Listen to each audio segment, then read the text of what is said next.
Terre. En Roumanie, l'exercice Dynamic Front 26 a atteint sa phase finale. Mené du 26 janvier au 9 février, l'exercice a réuni 23 contingents alliés dans 3 pays dans le but de renforcer la cohésion et la préparation opérationnelle sur le flanc est de l'Europe, tout en assurant la défense collective de l'Alliance.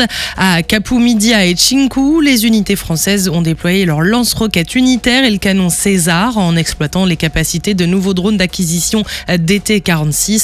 Un exercice qui démontre que les artilleurs des différents pays s'intègrent complètement dans la chaîne de commandement de l'OTAN. En Estonie, le sous-groupement tactique interarmes français a achevé sa participation à l'exercice Winter Camp. Aux côtés des forces estoniennes et britanniques, les militaires ont manœuvré dans des conditions extrêmes avec des températures descendant jusqu'à moins 25 degrés.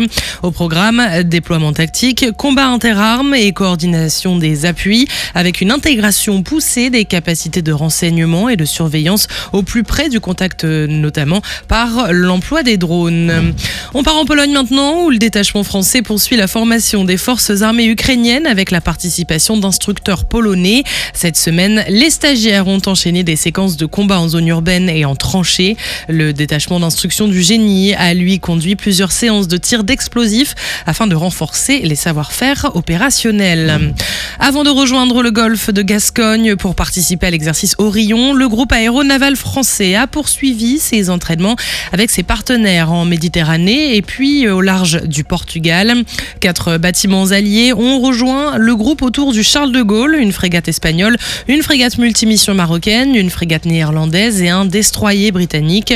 Manœuvre à la mer, ravitaillement, lutte anti-sous-marine entre bâtiments, alors que le groupe aérien embarqué a participé dans le même temps au Tactical Leadership Programme en Espagne, ainsi qu'à un exercice de contrôle de l'espace aérien en collaboration avec les F-35 et les AV-8 italiens.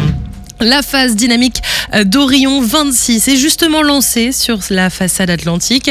L'armée de l'air et de l'espace a conduit une manœuvre complète mobilisant avions de chasse, appareils de transport, drones de reconnaissance et systèmes de défense solaire déployés depuis 7 bases aériennes et appuyés par le Centre Air de planification et de conduite des opérations et de la défense aérienne. Une phase aérienne destinée à obtenir la supériorité dans les airs en réduisant la menace aérienne et de défense solaire ennemie. La Marine nationale mènera une opération amphibie en Bretagne avant un engagement de l'armée de terre appuyé par une opération aéroportée. Nation cadre de l'exercice, la France conduit cet exercice interarmé de haute intensité avec ses alliés. Et enfin, en Méditerranée orientale, une frégate française a conduit un exercice de recherche et de sauvetage en mer en coordination avec les forces armées libanaises et le nouveau centre conjoint de coordination des opérations de sauvetage de Beyrouth. Sur terre, sur mer, comme dans les airs. Skyrock PLM, en équipe avec Uneo, la mutuelle des forces armées.